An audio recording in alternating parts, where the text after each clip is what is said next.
안녕하십니까, 이미정 권사입니다. 오늘은 사사기 4장을 들어갈 차례인데요. 사사기 4장과 5장은 그 유명한 사사 드보라와 또 바락의 이야기입니다. 사사를 12명이라고 할 때 드보라와 바락을 각각 네 번째 사사, 다섯 번째 사사 이렇게 쳐서 12명의 사사로 기록하고 있는 것을 볼 수 있거든요. 그런데 드보라가 조금 그 이야기의 중심에 서 있는 걸 볼 수 있어요. 이 이야기가 기록된 그 시대적인 배경인 고대 사회에서는 그 여성들의 인권이 전혀 보장되지 않던 시대인데 하나님께서 이스라엘의 그 민족을 구원하시는 사사로 드보라라는 여인을 세워서 사용하시고 또 오히려 바락을 이렇게 이끌어가는 그런 모습을 보여주는 것은 또 그런 그 이야기가 성경에 기록된 것은 굉장히 또 여인들의 입장에서는 귀한 이야기라고 볼 수 있는 그런 부분입니다. 우리가 사사기 3장에서 그 온니엘과 에훗과 삼갈이라는 사사들의 그 활동이 기록된 것을 읽었는데요. 그 에훗이라는 베냐민 지파의 그 사사가 모압의 에글론을 진압하고 80년간을 그 평화롭게 지냈다라는 기록을 우리가 읽었거든요. 그 다음에 삼갈이라는 사사가 소모는 막대기로 블레셋인 600명을 쳤다고 그래서 이스라엘을 구원하였더라 이렇게 기록이 되어 있는데 그로 인해서 몇 년 동안 억압을 당하고 몇 년 동안 평안을 누렸다는 기록은 없어요. 그러니까 삼갈의 이야기는 약간 좀 지역적인 그 지방에 국한된 이야기이고 에훗이 모압에서 구원해서 80년을 평화롭게 지냈다는 것은 이스라엘 전체적인 이야기라는 것을 우리가 짐작해 볼 수 있을 것 같아요. 그래서 80년간을 평화롭게 지내다 보니까 이 악순환의 사이클이 또 반복된 거죠. 평안이 계속되다 보니까 또 바알과 아세롯을 섬기면서 이게 반역을 되풀이하게 돼서 또 하나님이 이번에는 가나안 왕, 그 하솔의 왕 야빈에게 그들을 넘기셔서 억압을 당하게 하십니다. 맨 처음 사사 온니엘 때는 8년간 부산 리사다임의 손에 억압을 당했다고 되어 있었고 그 에훗 사사 때는 모압 왕 에글론에게 18년간 억압을 당했다고 되어 있었거든요. 근데 이번에는 그 가나안 왕인 야빈에게서 20년간이나 점점 더 그 고통의 기간도 길어지는 걸 볼 수 있어요. 그래서 그 억압을 받게 되니까 다시 그 이스라엘 백성들이 하나님 앞에 고통을 당한 것에 대해서 간구하면서 울부짖는 기도를 한 것이 기록이 되어 있습니다. 가나안 왕 야빈은 하솔의 왕이었는데 이 하솔이라는 성읍이 여리고의 7배가 넘는 굉장히 큰 성읍이라고 그랬잖아요. 그래서 이 가나안 전체에 영향력을 미치는 그러한 그 왕이라는 걸 알 수 있어요. 그리고 우리가 여호수아 시대에 북 가나안을 점령할 때도 하솔 왕 야빈 이렇게 나온 걸로 봐서 이 야빈이 사람의 이름이라기보다 이 하솔 왕의 공식적인 호칭이다라는 것을 다시 한번 우리가 알 수 있겠죠. 그래서 그 가나안 왕 야빈에게서 20년간을 이제 고통을 받게 됐는데 이때 이스라엘의 사사로 하나님께서 세워 주신 사람이 드보라라는 여자 선지자였다는 거예요. 근데 그 하솔 왕 야빈이 가나안 땅을 비롯해서 이스라엘을 억압할 때 그의 군대 장관이 있었는데 시스라라는 이름의 군대 장관이 있었는데 그가 여기 하로셋의 태생이라고 그래서 그 철병거 900대를 가지고 20년 동안 이스라엘을 굉장히 심하게 억압했다고 그렇게 기록이 되어 있습니다. 그리고 이제 그 당시에 이스라엘의 사사가 드보라라는 여자 사사였는데, 이 드보라가 라마와 베델 사이, 여기 에브라임 땅에 라마와 베델 사이에서 그 종려나무 아래에서 이스라엘 백성들이 문제가 있을 때 이렇게 문제를 가지고 오면 그것을 재판하는 그런 일들을 담당하고 있었다고 기록을 하고 있어요.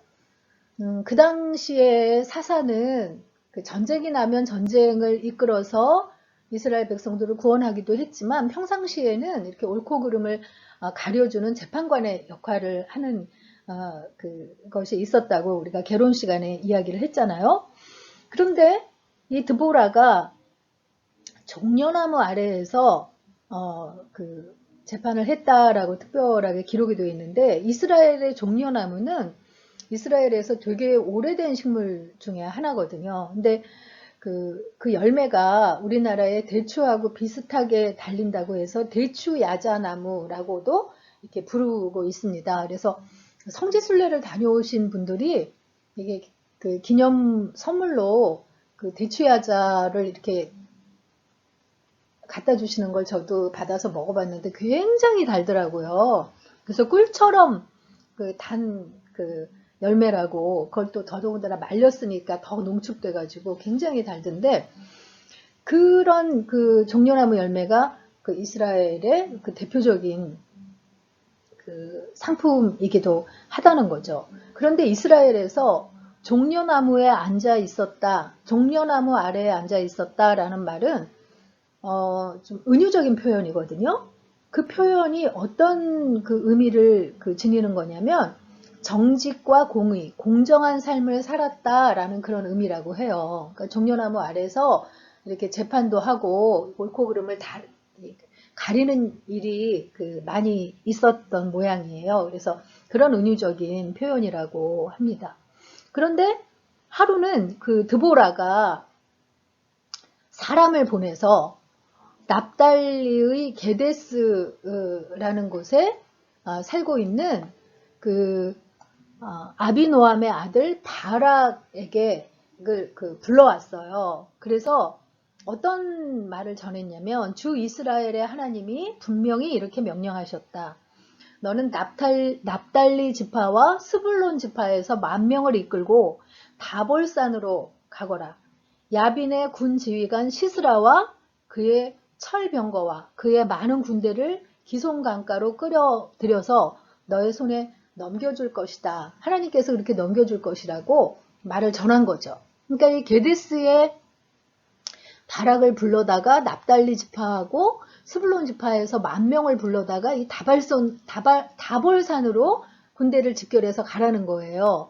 그러면 기송강은 여기 갈멜산으로부터 이렇게 흘러내리는 이 이스라엘 평지로 흘러내리는 강인데, 거기에서 이 하로셋을 중심으로 뭉치는 가나안 군인들을 바락의 손에 넘겨줄 것이라고 그렇게 이제 하나님의 말씀을 전한 거죠. 그런데 바락의 태도가 참 재밌어요. 드보라에게 당신이 나와 함께 가면 나도 가겠지만 당신이 나와 함께 가지 않으면 나도 가지 않겠소. 이렇게 대답을 합니다. 그러니까 드보라가 내가 반드시 함께 갈 것이지만 여호와께서 가나안의 군대 장관인 시스라를 한 여자의 손에 넘겨줄 것이라 바락은 이번 가는 길에서 영광을 얻지 못할 것이라고 이렇게 예언적인 이야기를 합니다. 그래서 이제 게데스에서 바락이 납달리 지파와 스불론 지파에서 10,000명을 모아가지고 이제 드보라의 명대로 이렇게 다볼산으로 올라가게 됩니다. 시스라 군대 장관, 가나안의 왕의 야빈의 군대 장관인 시스라가 바락이 다볼산으로 올라갔다는 소식을 전해 듣고 그 900대 철병거 그리고 온 군대를 거느리고 그 하로셋이라고 아까 이쯤에 있었잖아요. 거기에서 이제 군대를 다 모은 거예요. 그래서 기송강가로 군대를 다 그 모았어요. 그래서 그렇게 집결됐다는 소리를 듣고 드보라가 그 다볼산에 있는 그 바락에게 자 이제 그 시스라의 군대에게로 그 가라고 여호와께서 시스라를 바락의 손에 넘겨주신 날이라고 여호와께서 친히 그대 앞에서 싸우러 나가실 것이라고 그렇게 이제 그 말을 전합니다. 그러니까 바락이 10,000명의 병력을 이끌고 다볼산에서 이제 싸움을 시작하게 되죠. 여호와께서 시스라하고 그가 거느린 모든 철병거와 그 군대를 바락 앞에서 칼날에 패하게 하시니까 결국은 이 그 전쟁이 그 기손 강가에서 벌어졌는데 이제 이 전쟁의 그 내용은 우리가 5장에서 이제 자세하게 알 수 있거든요. 어쨌든 결과적으로는 대패하게 돼요. 그래서 결국은 시스라가 그 병거에서 뛰어내려서 도망치게 되는 거죠. 도망을 쳐서 여기 납달리의 게데스 가까운 곳에 있는 그 상수리 나무 그 아래까지 도망을 갔다 했는데 이곳이 누구냐면 겐 사람 헤벨의 그 장막으로 그 도망을 간 거예요. 겐 사람 하면 우리가 그 모세의 장인인 이드로의 후손이라고 우리가 여러 번 이야기를 했죠. 근데 그 겐 사람의 후손인 헤벨이라는 사람이 그 가나안 왕 야빈하고 가깝게 지내는 그런 화친의 관계에 있는 그 사이였던 모양이에요. 그러니까 시스라가 믿고 그의 그 장막으로 찾아간 거죠. 그랬더니 헤벨의 아내 야엘이라는 여인이 시스라를 맞으면서 들어오시라고 안으로 들어와서 쉬시라고 하면서 그 시스라가 목이 마르니까 물 좀 마시게 해달라고 할 때 그 우유가 든 가죽 부대를 열어서 마시게 하고 그를 덮어주었다고 그렇게 이야기하고 있어요. 이 우유가 이렇게 그 피곤한 상태에서 마시면 이렇게 약간 그 잠을 불러오는 그런 그 역할을 해주는데 그러지 않아도 이 기손 강가에서 그 나중에 우리가 5장에서 보면 알지만 비가 내려가지고 완전히 그 철병거가 그 진흙탕에 빠지고 그래서 철병거에서 뛰어내려서 이 먼 길을 지금 도망을 온 시스라가 얼마나 그 지쳤었겠어요. 근데 따끈한 우유를 먹고 이제 쓰러져 잠이 든 거죠. 깊이 잠이 드니까 헤벨의 아내 야엘이 장막 말뚝을 가져와서 이 잠이 든 그 시스라의 관자놀이에 그 장막 말뚝을 박아가지고 꿰뚫어서 그가 죽었다고 기록이 되어 있어요. 보통 이렇게 유목민족은 이 장막을 이동할 때마다 이렇게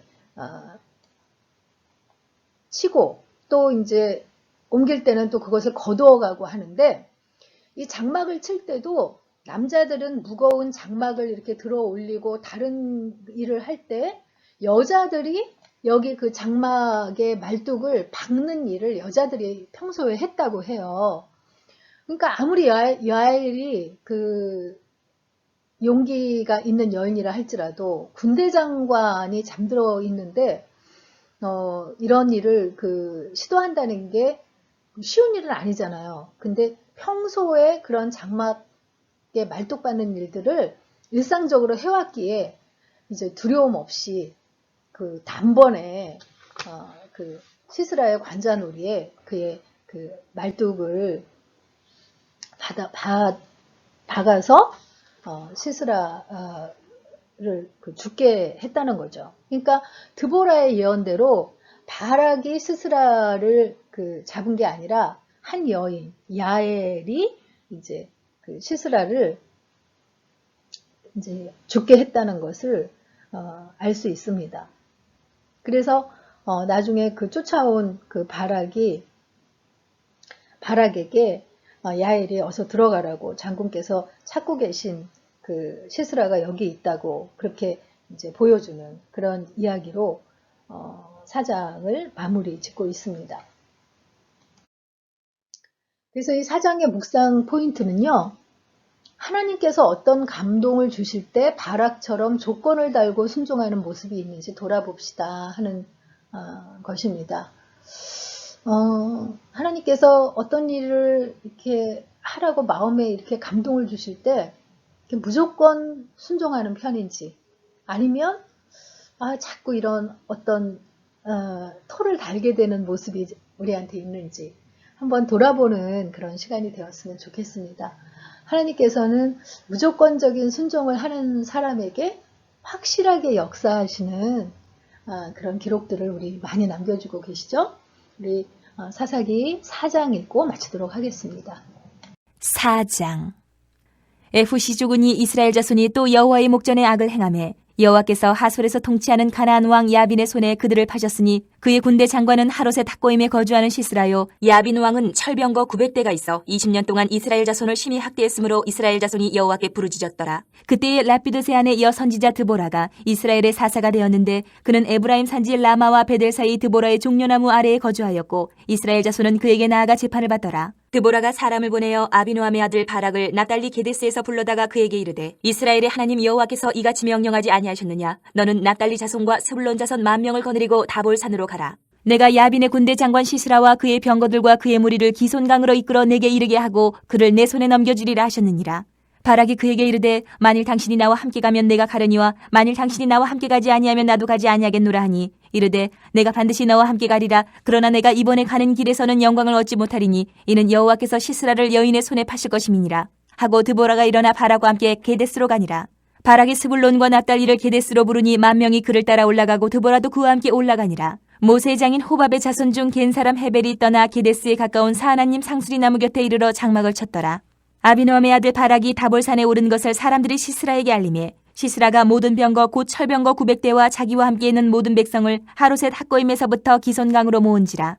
드보라가 바락에게 이르되 일어나라. 이는 여호와께서 시스라를 내 손에 넘겨주신 날이라. 여호와께서 너희 앞서 나가지 아니하시느냐 하는지라. 이에 바락이 10,000명을 거느리고 다볼산에서 내려가니 여호와께서 바락 앞에서 시스라와 그의 모든 병거와 그의 온 군대를 칼날로 혼란에 빠지게 하시매 시스라가 병거에서 내려 걸어서 도망한지라.